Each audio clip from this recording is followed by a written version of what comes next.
Okay.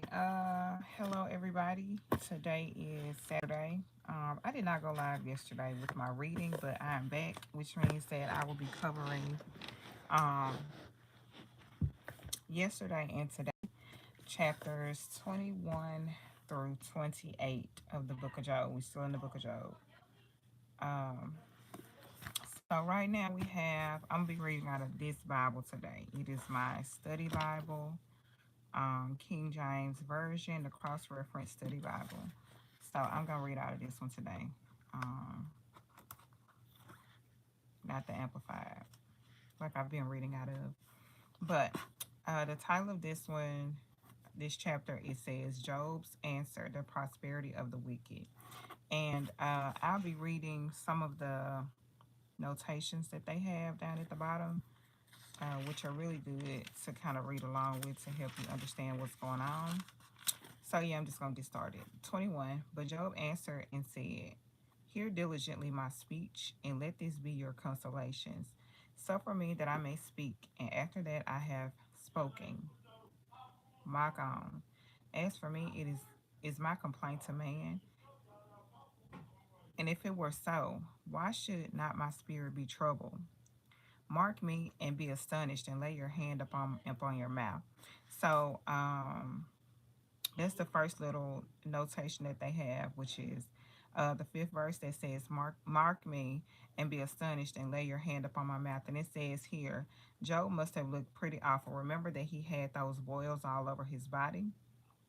So I imagine that he looked really bad from head to toe. Um, Job must have looked very awful. Looked awful. In fact, it seems that his friends have a hard time even looking at him. So Job calls them to take a good look at him, even though his appearance is shocking to those who see him. So remember, the first couple of things that happened to Job was that all of his family that will accept his wife, but his children were killed. His oxen, all of his wealth had been destroyed. And then after Satan and the Lord had their second conversation, Satan went and put all these boils all over his body. All right, so the sixth verse. Even when I remember, I am afraid and trembling. Take hold on my flesh. Wherefore do the wicked live, become old, yea, are mighty in power. Their seed is established in their sight with them, and their offspring before their eyes. Their houses are safe from fear, neither is the rod of God upon them. Their bull gendereth, and failed not. Their cow calveth, and casted not their calf. They send forth their little ones like a flock, and their children dance. They take the timbrel and harp, and rejoice at the sound of the organ. Okay, so there's a notation here. Job contradicts Zophar's litany of what happens to the wicked by pointing out to what really takes place in life. The wicked don't die young. They are profitable, powerful. They have many healthy children. Their homes are safe. Their livestock breed and are healthy, and they enjoy good times. So um, Zophar was basically trying to tell Job that apparently he was wicked because look what happened to him. The wicked can only get away with so much. And then the Lord will step in. But Job was saying, well, now because the wicked people, the people that you consider wicked, um, they have good lives. They have healthy children. They have great families. They have their homes are safe. They healthy. Their children are healthy. They don't die young. They live long lives, and they still be out here doing stuff that they ain't got no business doing. So he's going against what Zophar is trying to tell him as far as his situation. They spend their days in wealth, and in a moment go down to the grave. Therefore, unto God, depart from us, for we desire not the knowledge of thy ways. What is the Almighty, that we should serve him, and what profit should we have if we pray unto him? Lo, their good is not in their hand, the counsel of the wicked is far from me. How often is the candle of the wicked put out? How often cometh their destruction upon them? God distributed sorrows in his anger. They are as stubble before the wind, and as chaff as the storm carrieth away. God layeth up for his iniquity. God laid up his iniquity for his children. He rewarded them, and he shall know it. His eyes shall see his destruction, and he shall drink of the wrath of the Almighty. For what pleasure hath in his house after him, when the number of his months is cut off in the midst? Happy New Year. Shall any teach God knowledge, seeing he judge those that are high? Verse 13. Just as Zophar goes to one extreme in saying that the wicked are always punished, Job goes to the other extreme and says that the wicked are always blessed. Neither is true. God is sovereign and he has a perfect purpose for everything. 14 and 16 is noted as saying Jesus in Matthew 19:23 through 24 makes the same point that Job makes when he says that it is easier for a camel to go through the eye of a needle than for a rich man to enter into heaven. The point is not that the rich won't go to heaven, but that the wealth can blind our eyes to our need for God. So basically, don't be dependent on money, right? Because you still need God. And I mean, you can lose everything you have. All you have is Jesus. So don't be blindsided by wealth. Focus on what's important. Verses 17 through 21. Job's friends have been blaming Job and his sudden sin for the death of his children. Job argues that God should punish the wicked and not their children. In the 22nd verse, Job seems to backtrack from his previous remark, acknowledging that it is presumptuous to try to teach God what to do. Yes, we can't teach God nothing. He is the great teacher, he is the master. He knows everything before it even happens. And let's go on to the 23rd verse. One dieth in his full strength, being holy, at ease, and quiet. His breasts are full of milk, and his bones are moistened with marrow. And another dieth in the bitterness of his soul, and never eateth with pleasure. They shall lie down alike in the dust, and the worm shall cover them. So both rich and poor and wicked and righteous, everybody gonna die. Let's see the 22nd. Job seems to backtrack from his previous remark, acknowledging that it is presumptuous to try to teach God what to do. The 23rd through 26th verse, God's ways are incomprehensible to Job. Why should one person live happily right up until his death while another has nothing but misery in his life? And then we're going to go down to 27 through 30, and there is a notation here. So the 25th verse, and another dieth in the bitterness of his soul and never eateth with pleasure. 26, they shall lie down alike in the dust, and the worm shall cover them. 27, behold, I know your thoughts and purposes which ye wrongfully imagine against me. For ye say, where is the house of the prince, and where are the dwelling places of the wicked? Have ye not asked them that go by the way? And do you not know their tokens, that the wicked is reserved to the day of destruction? They shall be brought forth to the day of wrath. So this knows that Job is fully aware that his friends are trying to prove that his hardships are evidence of his wickedness. He challenges them to ask anybody from any part of the world. Anyone will agree that the wicked prosper. So, if we go back to again the very first chapter where the Lord and Satan was having a conversation, it says that Satan was a blameless man. So none of this happened to Job because he was wicked, but his friends are not understanding it. The 31st verse, who shall declare his way to his face? And who shall repay him what he had done? Yet shall he be brought to the grave, and shall remain in the tomb. The clouds of the valley shall be sweet unto him, and every man shall draw after him, as there are innumerable before him. How then comfort ye me in vain, seeing in your answers there remaineth falsehood. So he's saying, y'all just don't understand what y'all, I mean, how long y'all gonna continue on this trip that I'm in the wrong here when it's not true? So that is the end of the 21st chapter. In the 22nd chapter that I'm about to read, Eliphaz is back, and he is still claiming that Job has sinned. So let's see what he says. The first verse. Then Eliphaz the Temanite answered and said, can a man be profitable unto God, as he that is wise may be profitable unto himself? Is it any pleasure to the Almighty that thou art righteous? Or is it gain to him that thou makest thy ways perfect? Will he reprove thee for fear of thee? Will he enter with thee into judgment? Is not thy wickedness great, and thy iniquities infinite? For thou hast taken a pledge from thy brother for naught, and stripped the naked of their clothing. Thou hast not given water to the weary to drink, and thou hast withholden bread, holding bread from the hungry. But as for the mighty man, he had the earth, and the honorable man. Thou hast sent widows away empty, and the arms of the fatherless have been broken. Therefore, snares are round about thee, and sudden fear trouble thee, or darkness that thou canst not see, and abundance of waters cover thee.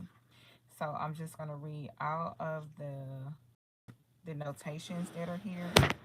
Oh, let's see. Okay, so the first notation is for verses 1 through 3. Eliphaz reminds Job that Job's actions do not benefit God at all. Job is not doing God a favor by being good. He didn't have to say that. Like, that this stuff that his friends are saying is very unnecessary, but they got to have a point. They got to have something to say. Sometimes being in silence and just being there for a person does a whole lot more than offering your 2 cents when you are trying to scramble for the answers. And I guess, men are problem solvers. They want to solve the problem. They want to have the solution. Um, and I guess that is evident in this. They're still trying to tell Joe. There is still to know that he's in the wrong. My little setup here, which is all okay. Okay, let's see what they're doing. Yeah, so his little friends are not helping him at all. Okay, and then 22nd, 4 through 5. The question of Job's goodness is not, no, is a moot point. Eliphaz implies because obviously Job is not being good, God wouldn't allow these troubles to happen to a good man. This argument pervades the words of Job's friends. So Job's friends are insisting that he has to have done something wrong. And, you know, again, it's just not true. It's like arguing with a door. They have their stance, they believe what they believe, even though it is not correct because they weren't privileged to hear this conversation between Satan and the Lord, which brought upon these situations with Job. And the 22nd verse, 6 through 9, it says, up until this point, Eliphaz and the other friends have been satisfied to list the consequences of sin and let Job draw the conclusion that since he is suffering those consequences, he is obviously a sinner. But Job hard-headedly refuses to draw that conclusion. So now Eliphaz comes out and accuses Job directly. Proof that Job did any of the things Eliphaz is about to accuse him of, but he is trying to figure out the ways of God by applying life situations to them. So he has come to the conclusion that Job has become wealthy and strong arming the poor, taking their clothes, refusing to give them food and water, and disregarding the plight of the widow and the fatherless. Ain't they just like people to draw their own conclusions? That's how rumors get started right there. Because rather than sit in silence, we have to draw conclusions. Um, what they say about assumptions, like he is really just pulling when the Lord has already said that Job was blameless, like, and it didn't say that he was sinless. It said that he was blameless, not sinless. We are all sinners. He said that he was blameless. Job, I'm sure he gave to the poor. I'm sure he helped the widow. I'm sure he did all the things that they are saying that he didn't do, which brought this situation on him. Okay, we're gonna go to the 12th verse. Is not God in the height of heaven, and behold the height of the stars, how high they are? And thou sayest, how does God know? Can he judge through the dark cloud? Thick clouds are covering to him that he seeth not, and he walketh in the circuit of heaven. Hast thou marked the old way which wicked men have trodden? Okay. So 12 through 24 has a notation here. It says, Eliphaz accuses Job of trying to get away with some kind of evil when God isn't looking. There was a belief that when clouds covered the earth, people could do what they wanted because God up in heaven couldn't see through the clouds. Ironically, God has been looking at what Job does and has decreed Job blameless and upright. So his friends again are just, they're really off the mark right here. Um, 16 verse, which were cut down out of time, whose foundation was overflown with the flood, which said unto God, depart from us, and what can the Almighty do for them? Yet he filled their houses with good things, but the counsel of the wicked is far from me. The righteous see it and are glad, and the innocent laughed them to scorn. Whereas our substance is not cut down, but the remnant of them the fire consumed. Acquaint now thyself with him, and be at peace. Thereby good shall come unto thee. Receive, I pray thee, the law from his mouth, and lay up his words in thine heart. All right. So that was verse 22. Verses 15 to 16 says, Eliphaz evokes the image of the flood, as Bildad had done earlier in chapter 8, verse 11. Just as God swept away the wicked with the flood, so now he is deluging got Job with judgment. So the Lord is really coming down on Job because Job has done something terrible, which is again completely incorrect. Verses 17 through 18. Eliphaz quotes Job's own plea for God to leave him alone and piously asserts that Eliphaz, has nothing to do with such wickedness. The 19th through 20th. The innocent rejoice in the suffering of the wicked. Eliphaz says, since he has identified Job as wicked and himself as innocent, the implication is that Eliphaz is happy about Job's downfall. That's pretty bad. That's not a good thing. Um, okay. So I stopped at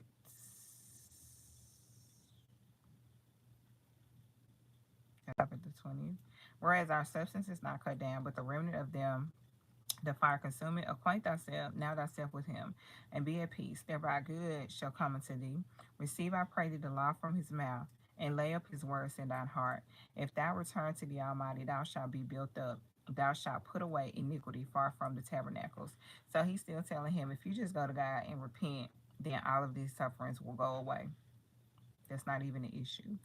24th, then shalt thou lay up gold as dust, and the gold of Ophir, as the stones of the brooks. Yea, the Almighty shall be thy defense, and thou shalt have plenty of silver. So if you go to God and repent, the Lord is going to bring you all of this stuff back. Hey, nephew, I love you too. How are you? 26. For then shalt thou have the delight in the Almighty, and shalt lift up the face unto God. Thou shalt make thy prayer unto him, and he shall hear thee, and thou shalt pay thy vows. Thou shalt also decree a thing, and it shall be established unto thee, and the light shall shine upon thy ways. When the men are cast down, I put them on the table in the living room. Then thou shalt say, there is lifting up, and he shall save the humble person. He shall deliver the island of the innocent. It is delivered by the pureness of thine hand. So again, they are still proclaiming that Job is wicked and he needs to turn from his wicked ways so that he can be restored, which is completely off. Okay. So Job is now finna respond to what Eliphaz just says. And in his responding, he's gonna start praying to, speaking to the Lord as well. So the 20 says, then Job answered and said, even today is my complaint bitter. My stroke is heavier than my groaning. Oh, that I knew where I might find him, that I might come even to his seat. I would order my cause before him and fill my mouth with arguments. I would know the words which he would answer me and understand what he would say unto me. Will he plead against me with his great power? No, but he would put strength in me. There the righteous might dispute with him. So should I be delivered forever from my judge. Behold, I go forward, but he is not there, and backward, but I cannot perceive him. on the left hand where he doth work, but I cannot behold him. What? Dad said, did you post my stuff or put it in the family group? What's up? On my popcorn. Ask me about that later. But he knoweth the way that I take. When he had tried me, I shall come forth as gold. My foot had held his steps. His way have I kept and not declined. Neither have I gone back from the commandments of his lips. I have esteemed thy word, the words of his mouth, more than my necessary food. But he is in one mind. And who can turn him? Who can turn God? And what is his soul desired? Even that he do it. For he performeth the thing that is appointed for me, and many such things are with him. Therefore I am troubled at his presence. When I consider, I am afraid of him. For God maketh my heart soft, and the Almighty trouble me, because I was not cut off before the darkness, neither had he covered the darkness from my face. So, starting with the 21st chapter, verses 1 through 7, Job believes that if he can talk with God, he will be vindicated, and God will relieve him of his trouble. Then in verses 8 through 10, it says, though Job cannot find God, he is just as convinced of his own innocence before God as his friends are convinced of his guilt. He is confident that he will not be found lacking. Job understands that trials are used to purify us, just as gold is purified in the refiner's fire, so that all impurities are removed. The 23rd verse, the 13th through the 16th verses. Job speaks of the sovereignty of God. Unfortunately, this knowledge does not comfort Job. It makes him afraid. He is afraid because he thinks that this all powerful God is out to get him. The 23rd chapter with the 13th verse. Job is right when he says that God does whatever he pleases. This does not negate our responsibility to pray. However, it is through prayer that God conforms our hearts to his. God does answer our prayers, but we don't fully understand how it all works. When God was going to destroy unbelieving Israel, Moses stepped in and interceded for them, and God spared them. Did God change his will? Or was Moses' heart so conformed to God's that his request was in line with God's will? We don't understand these things, but we do know that God invites, even commands our prayers. So, um, rather than just throwing their accusations at Job, they could have just been praying. They could have went ahead and started praying for Job, for and for answers to what happened. But um and we I guess we can take a message from this, because our will, what we desire and what God desires, sometimes are on two different sides of the spectrum. And so it's important that we ask, when we pray, yeah, it's good to, pray for whatever, but at the end of the day, God's will is going to prevail. And He does give us free will, and He'll allow that free will to come to pass. But will that free will benefit you in the long run? Like, His will is always good for us. Um, but sometimes, things just don't look like they're going to work out. He knows what's going to happen in the end. So keep that in mind. All right, so Job's answer continues. I'm on the 24th chapter. Why, seeing times are not hidden from the Almighty, do they that know him not see his days? Some remove the landmarks. They violently take away flocks and feed thereof. They drive away the asses of the fatherless. They take the widow's ox for a pledge. They turn the needy out of the way. The poor of the earth hide themselves together. Behold, as wild asses in the desert go they forth to their work, rising betimes for a prey. The wilderness yielded food for them and for their children.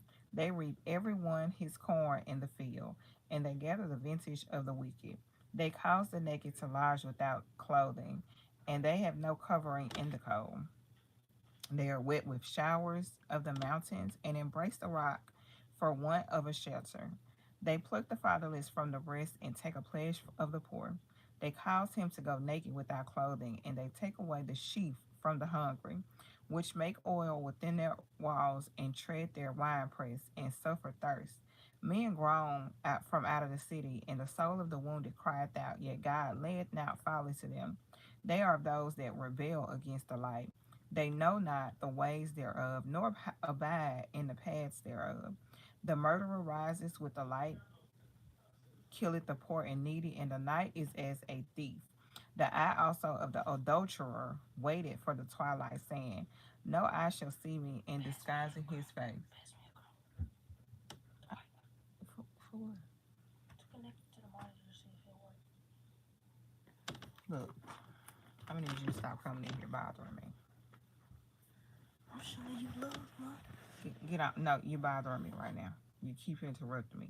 In the dark, they dig through houses which they had marked for themselves in the daytime. They know not the light. For the morning is to them even as the shadow of death. If one know them, they are in the terrors of the shadow of death. He is swift as the waters. Their portion is cursed in the earth. He beholdeth not the way of the vineyards. So he has a very long response to Eliphaz, and we are not done. Drought and heat consume the snow waters, so that the grave, those we ascend. The womb shall forget him, the worm shall feed sweetly on him. He shall be no more remembered, and wickedness shall be broken as a tree. He evil entreateth the barren that beareth not, and doth not good to the widow. He draweth also the mighty with the power. He riseth up, and no man is sure of life. Though it be given him to be in safety, whereon he rested, yet his eyes are upon their ways. They are exalted for a little while, but are gone and brought low. They are taken out of the way as all other, and cut off as the tops of the ears of corn. And if it be not now so, be so now. Who will make me a liar and make my speech nothing worth? So that's the end of 24. Let me see. I wanted to read. 13 through 17 says, the wicked run from the truth. He described it as light because it exposes their evil deeds. They love the dark because they can get away with evil. Darkness is the natural environment of the wicked, just daylight is the natural environment of the innocent. And that is so true. Because when you think about it, um,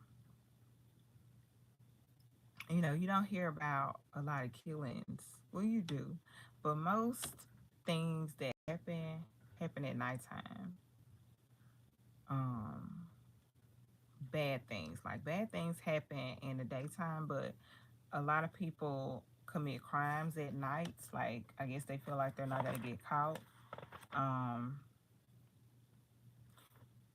darkness and light. So you have wicked and good, or evil and good. The light and the darkness. That's basically what he's saying. He's comparing and contrasting the two. Um, so darkness is the natural environment of the wicked, just as daylight is the natural environment of the innocent. And that was for verses 13 through 17, where he's talking about the actions of different people, what happens, rebelling, killing the poor, all of it, and the needy. So this is 25, and Bildad is about to say something. Then answered Bildad the Shuhite and said, Dominion and fear are with him.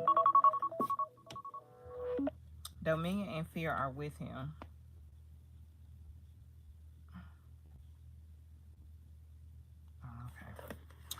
Okay. He maketh peace in his high places. Is there any number of his armies, and upon whom doth not his light arise? How then can man be justified with God? Or how can he be clean, born of a woman? Behold, even to the moon, and it shineth not. Yea, the stars are now pure in his sight. How much less man that is a worm, and the Son of Man, which is a worm. So we all gonna die. We're all gonna go back to the ground unless you get cremated, and then they throw your ashes somewhere or keep them in the house.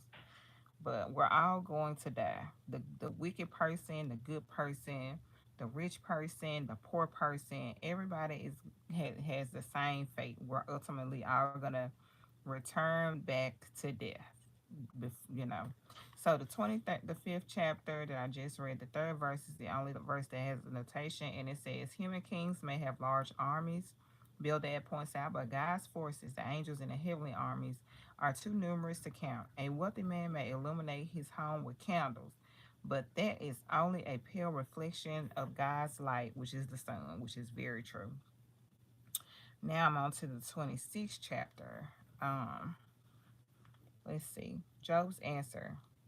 Faith in God is the title. So the 26th chapter. But Job answered and said, "How hast thou helped him that is without power? How savest thou the arm that hath no strength? How hast thou counseled him that had it, that hath no wisdom? And how have thou plentifully declared the thing as it is? To whom hast thou uttered words, and whose spirit came from thee? Dead things are formed from under the waters, and the inhabitants thereof. Hell is naked before him, and destruction hath no covering. He stretched out the north over the empty place, and hangeth the earth upon nothing. He bindeth up the waters in his thick clouds, and the cloud is not rent under them. He holdeth back the face of his throne, and spreadeth his cloud upon it. He had compassed the waters with bounds, until the day and night come to an end. The pillars of heaven tremble and are astonished at his reproof. He divided the sea with his power, and by his understanding he smited through the proud. By his spirit he had garnished the heavens. His hand had formed the crooked serpent. Lo, these are parts of his ways, but how little a portion of is heard of him. But the thunder of his power, who can understand? Nobody. None of us can. Let's see, 26 verses 5 through 8. Perhaps in contrast to belittling Bildad, Job now exalts God. Nothing escapes God's notice and God's control. God created and still upholds the skies. The earth stays where he put it, even though it seems to be suspended with nothing to hold it up. The water cycle is no less amazing. We take its transformation from liquid to vapor to liquid again as a matter of course. But if a rock did the same thing, we would be amazed. That is very true because God is powerful. All right. We are continuing with Job's answer in chapter 27.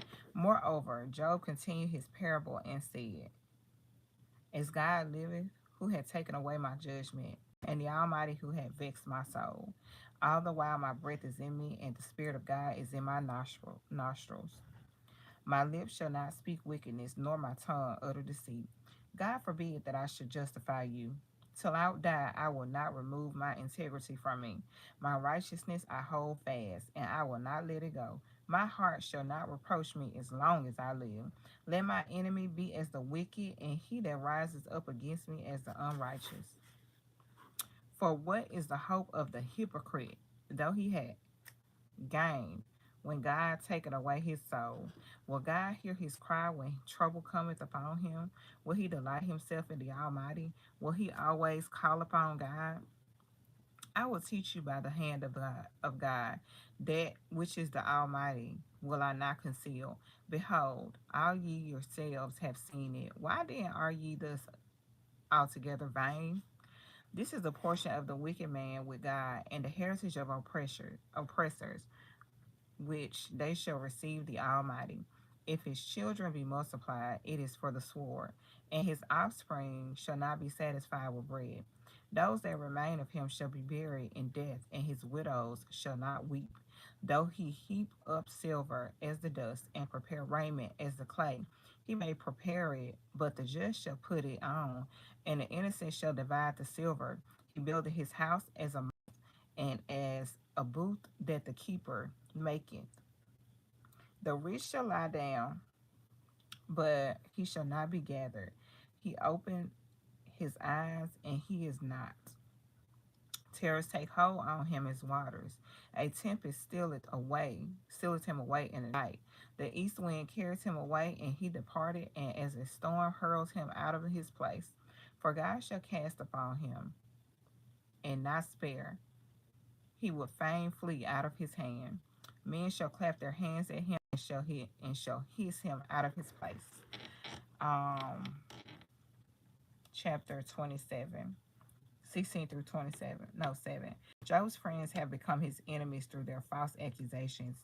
And finally, Job wishes they would be punished for their lies about him. So Job is fed up and he wants something bad to happen to him because they keep throwing this on him. He already like suffering and they just won't leave him alone. Like they just it's like they keep picking at him and he tired of it now.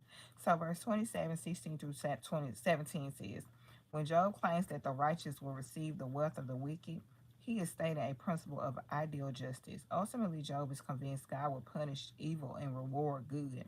Although Job's experience at this point does not bear this happy thought out, Job knows enough of the character of God to cling to the conviction that justice will one day prevail.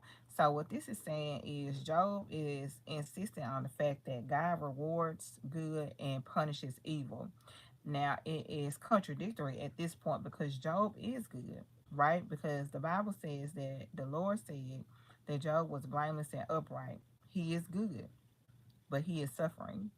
And all of these things have come upon him, which according to his friends will only happen if he was a wicked person, if he was out here being big headed, if he was stealing from people, not giving to the poor, if he was not helping out the community, if he was stealing, if he was doing all these things, right?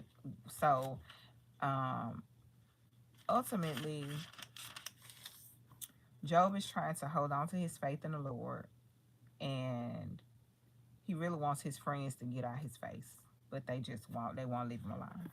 So Job is continuing to speak. He says, surely, chapter 28, surely there is a vein for the silver and a place for gold where they find it.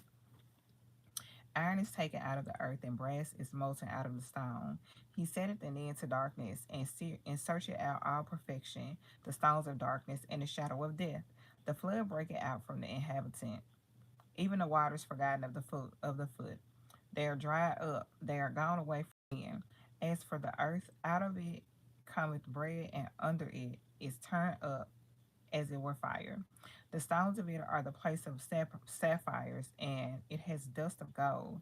There is a path which no fowl knoweth, and which the vulture's eye hath not seen. The lion's whelp have not trodden it, nor the fierce lion passed by it. He putteth forth his hand upon the rock. He's overturneth the mountains by the roots. He cutteth out rivers among the rocks, and his eye seeth every precious thing. He bindeth the floods from overflowing, and the thing that is hid bringeth he forth to the light. But where shall wisdom be found? And where is the place of understanding? Man knoweth not the price thereof, neither is it found in the land of the living. The depth saith, it is not in me, and the sea said, it is not with me. It cannot be gotten for gold, neither shall silver be weighed for the price thereof. It cannot be valued with the gold of Ophir and the precious onyx or the sapphire. The gold and the crystal cannot equal it, and the exchange of it shall not be for jewels of fine gold. No mention shall be made of coral or of pearls, for the price of wisdom is above rubies. The topaz of Ethiopia shall not equal it, neither shall it be valued with pure gold. Whence then cometh wisdom, and where is the place of understanding? Seeing it is hid from the eyes of all living, and kept close from the air. Destruction and death say, we have heard the fame thereof in our ears. God understandeth the way of the way thereof, and he knoweth the place thereof. For he looketh to the ends of the earth, and seeth under the whole heaven, to make the weight for the winds, and he weigheth the waters by measure. When he made a decree for the rain, and a lightning of the thunder, then did he see it and declare it. He prepared it, yea, and searched it out. And unto man he said, behold, the fear of the Lord, that is wisdom, and to depart from evil is understanding.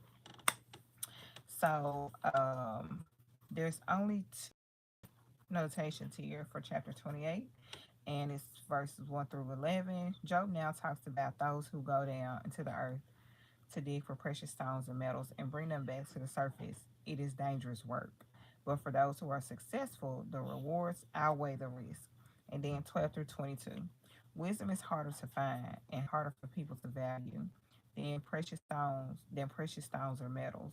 Job says, one can't mine wisdom from the ground like silver or gold, nor gather it from ocean's depths like pearls or coral, nor can one buy wisdom with the riches that can be mined, or gold, silver, precious stones, coral, or topaz. As precious and valuable as these stones are, um, may be, they are worthless when compared to wisdom. Wisdom originates from God. Thus, as we apply the word of God to our lives, we are exercising wisdom. Unfortunately for Job, finding wisdom begins to seem like a hopeless endeavor because he has gone through so much, even though he knows God. He believes he knows God's character. He knows what God stands. He believes he knows what God stands for. Um, and in the midst of all of that, he is still enduring all of this pain and loss, and he's really trying to figure out why and how long will he have to deal with this, because we're in chapter 29 right now. And let's see, we're in chapter 29, and in chapter 2 is when he got the boils all over his body. So this it's been at least 2 weeks because his friends sat down with him in silence for 7 days after the boils came. So he's unrecognizable. His wife has told him to curse God and die, and he got to deal with these friends who won't shut up, and they're not comforting him in any way because everything that they say is contradictory to what God has already said to him. Um, yeah, we are going to pick up tomorrow. I don't know, but we should be done with Job, the book of Job, in a couple of days, probably 3 days, because we start chapter 20, verse 29. Yeah, chapter 29 tomorrow. So, I just want to say that I appreciate y'all for hopping on and listening to me. It was my challenge to myself to read the Bible online every day. I missed yesterday, but I don't plan on missing any more days, God willing. So, hope y'all have had a great week, and I'll talk to y'all tomorrow. Bye.